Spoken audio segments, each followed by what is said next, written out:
வணக்கம்.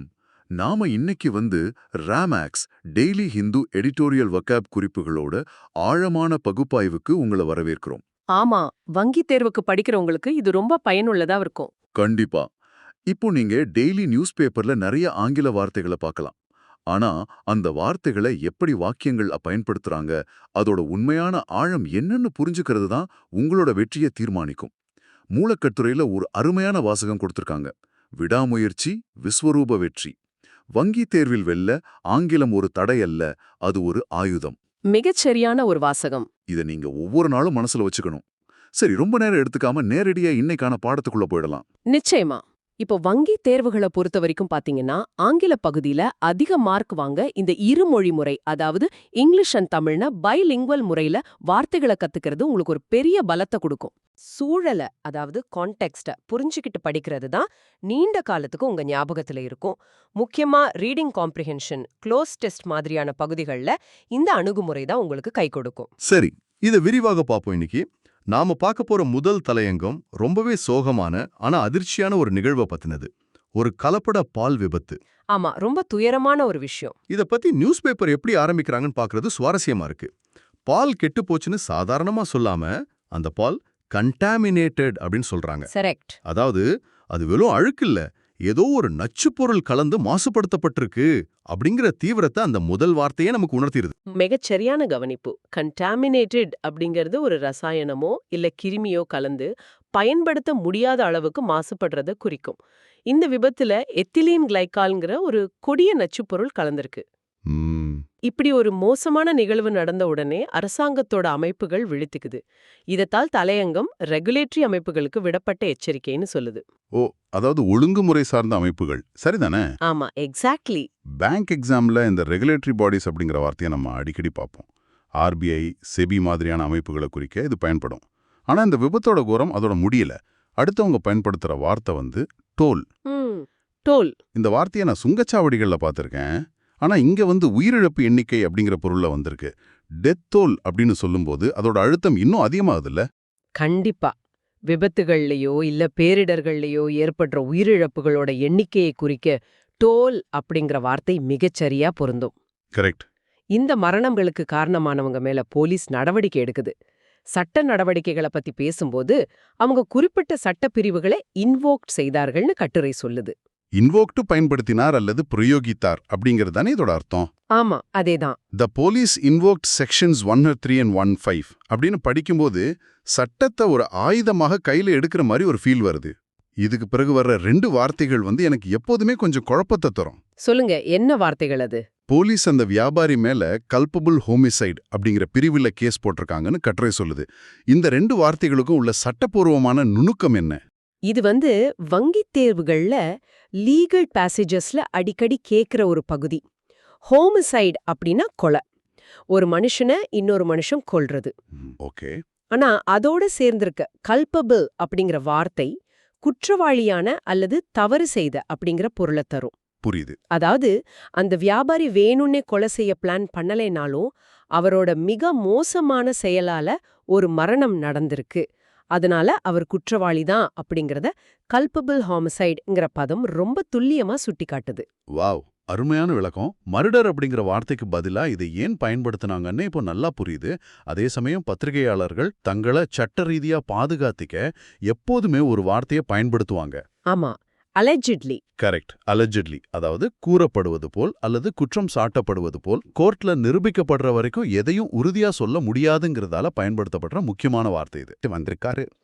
இந்த செயல ஆசிரியர் வெறும் அலட்சியம்னு சொல்லல, அதையும் தாண்டி இது கிராஸ் நெக்லிஜென்ஸ் அப்படின்னு கடுமையா சாடுறாரு. நெக்லிஜென்ஸ் அப்படின்னா அலட்சியம்னு நமக்கு தெரியும். ஆனா அந்த கிராஸ்ங்கிற வார்த்தை சேரும்போது அதோட அர்த்தம் எப்படி மாறுது? மிகவும் கடுமையான அல்லது பகிரங்கமான அப்படின்னு நம்ம எடுத்துக்கலாமா? நிச்சயமா. ஒரு தப்ப தெரியாம செய்யறது வேற, தெரிஞ்ச எந்த ஒரு பொறுப்புணர்வும் இல்லாம செய்யறது வேற. எச்சரிக்கைகளை மீறியும் தொடர்ந்து பால விநியோகம் செஞ்சது மிகவும் கடுமையான ஒரு அலட்சியம்னு உணர்த்துறதுக்கு தான் கிராஸ்ங்கிற வார்த்தை பயன்படுது.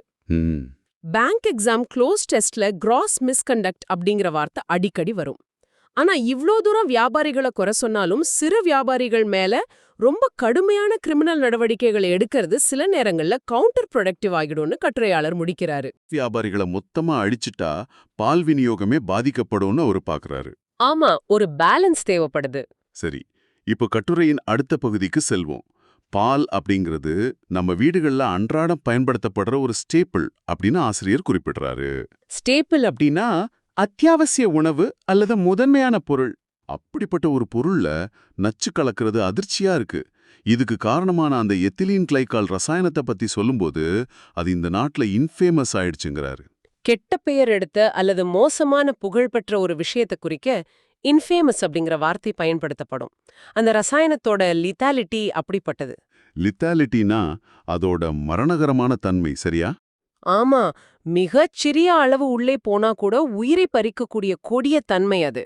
இந்த ஒரு சின்ன சம்பவம் ஒட்டுமொத்த மக்கள் மத்தியிலையும் ஒரு மாபெரும் நம்பிக்கையின்மையை ட்ரிகர் செய்யக்கூடும், அதாவது தூண்டிவிடக்கூடும்னு கட்டுரை எச்சரிக்குது. குறிப்பா குழந்தைகளை பத்தி பேசும்போது அவங்களோட சென்சிட்டிவிட்டி, அதாவது உணர்திறன் ரொம்ப அதிகங்கிறதால அவங்க எளிதில் பாதிக்கப்படுற அபாயத்துல இருக்காங்க. கரெக்ட். இங்குதான் நாம முன்னமே பார்த்த ஒரு வார்த்தையோட இன்னொரு வடிவத்தை பார்க்கறோம். வியாபாரியோட அல்லெஜ்டு செயல குற்றமா பாவிக்கிறது பத்தி ஆசிரியர் பேசுறாரு. அலெஜ்டுங்கிறது வினையுரிச்சொல், அதாவது ஆட்வர்ப். இங்க அலெஜ் அப்படிங்கிறது பெயரடை, அட்ஜெக்டிவ் வடிவத்துல குற்றம் சாட்டப்பட்ட அப்படிங்கிற பொருள்ல வந்திருக்கு. இலக்கண ரீதியான இந்த வேறுபாடு மாணவர்களுக்கு ரொம்பவே யூஸ்ஃபுல்லா இருக்கும். ஆசிரியர் தன்னோட வாதத்தை இன்னும் ஆழமாக்குறாரு. சந்தையில உள்ள மார்ஜினல் பால் வியாபாரிகளை. மார்ஜினல்னா விளிம்பு நிலையில உள்ள மிகச்சிறிய வியாபாரிகள். ஆமா, அவங்களுக்கு கடுமையான சட்டங்கள் மூலமா நாம மிரட்டினா அவங்க சந்தையை விட்டு வெளியேறுவாங்க அல்லது இன்னும் அதிகமான இன்ஃபார்மாலிட்டிக்கு தள்ளப்படுவாங்கன்னு சொல்றாரு. இன்ஃபார்மாலிட்டி அப்படின்னா முறைசாரா நிலை, அதாவது அரசாங்கத்தோட எந்த கணக்குலயும் வராம மறைமுகமா வியாபாரம் செய்யறது.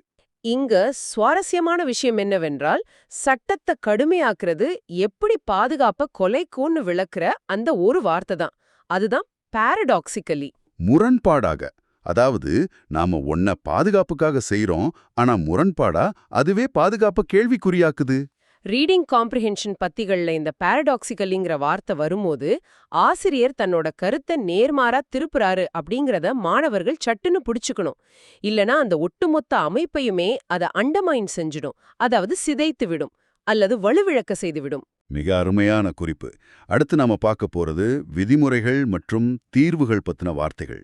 இந்த விபத்து எப்படி அதிகாரிகளோட கண்காணிப்பில் ஏற்பட்ட ஒரு தீவிரமான கவனக்குறைவை வெளிப்படுத்துது அப்படிங்கிறதுக்கு ஆசிரியர் ஓவர்சைட் அப்படிங்கிற வார்த்தையா பயன்படுத்துறாரு.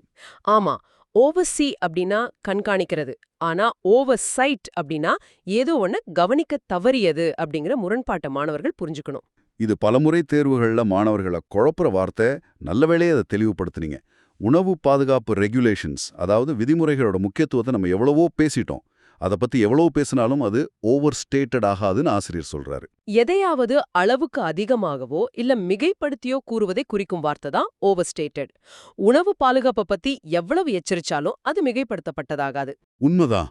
ஆனா இந்த விதிமுறைகளுக்கு வியாபாரிகள் தரப்பிலிருந்து கம்ப்ளையன்ஸ் இருக்கணும், அதாவது முறையான இணக்கம் அல்லது கீழ்ப்படிதல் இருக்கணும். குறிப்பா ஹைஜீன் எனப்படும் சுகாதார விஷயத்துல அந்த இணக்கம் கட்டாயம் தேவை.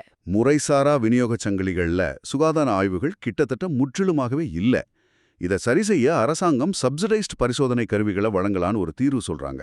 அதாவது மானியம் பெற்ற குறைந்த விலையிலான கருவிகள். விலையை குறைக்கிறது மட்டும் பத்தாது, சட்டத்துல ஒரு பாதுகாப்பும் வேணும். அதுக்காகத்தான் சேஃப் ஹார்பர் அப்படிங்கிற வார்த்தையை பயன்படுத்துறாங்க. ஓ, சேஃப் ஹார்பர்.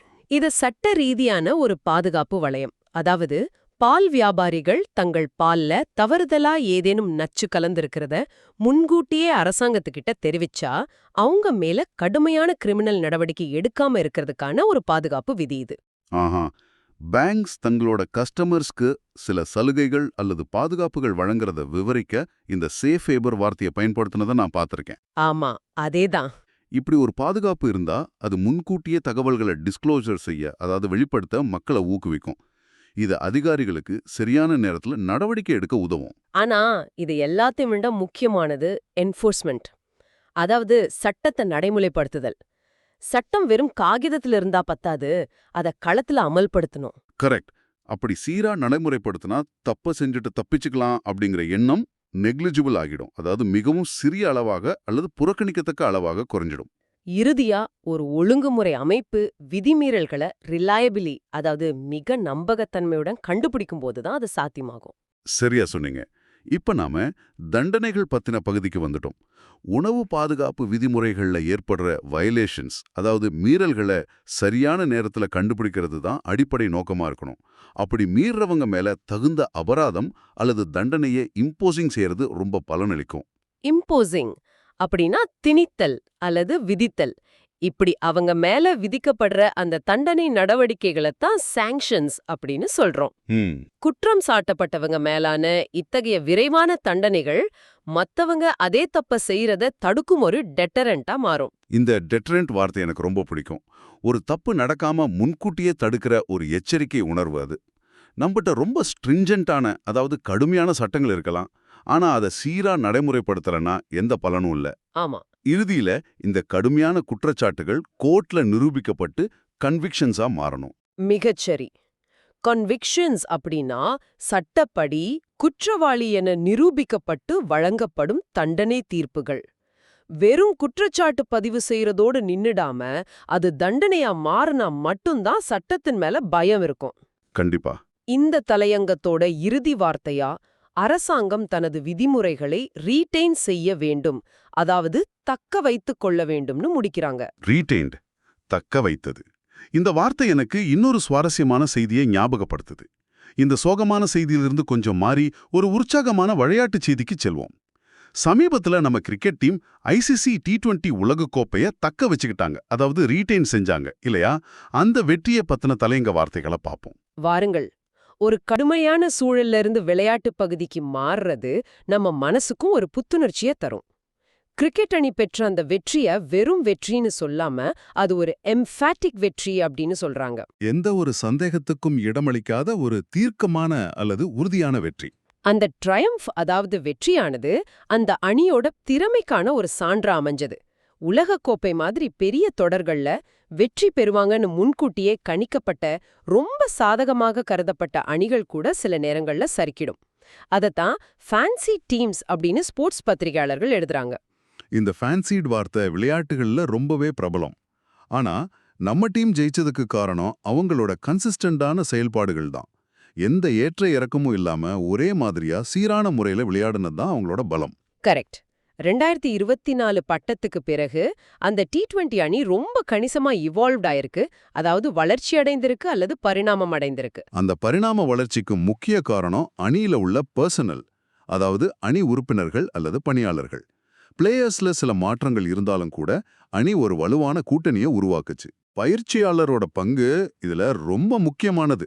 அவர் ஒரு ஆக்கிரமிப்பான விளையாட்டு தத்துவத்தை, அதாவது அக்ரெசிவ் பிலாசபிய அணியின் மத்தியில ப்ராபகேட்டிங் செஞ்சாரு.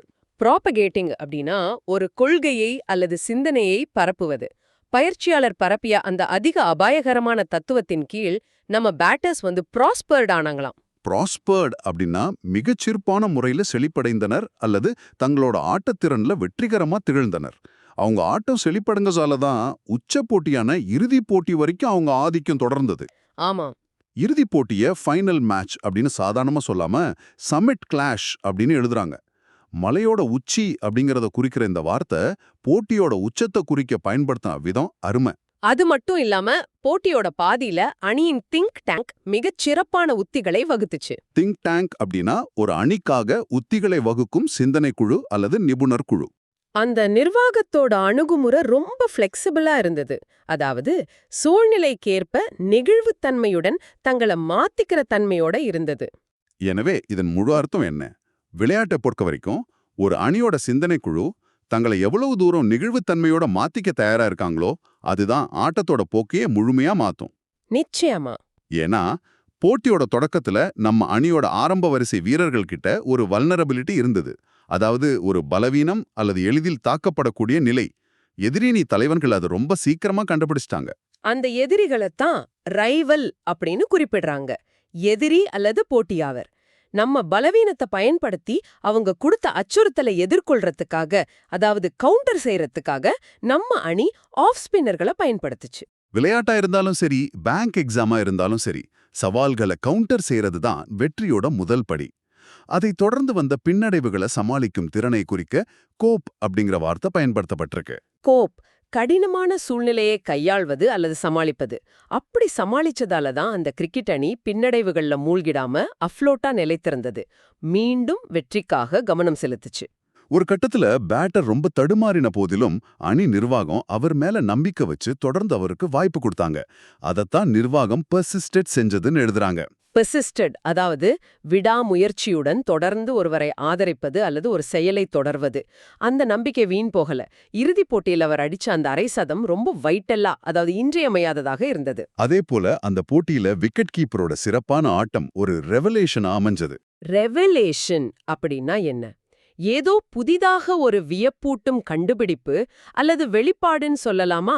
ஆமா, தன்னை விமர்சிச்சவங்கள அமைதியாக்குற அளவுக்கு அவரோட ஆட்டம் ஒரு புதிய பரிமாணத்துல இருந்தது.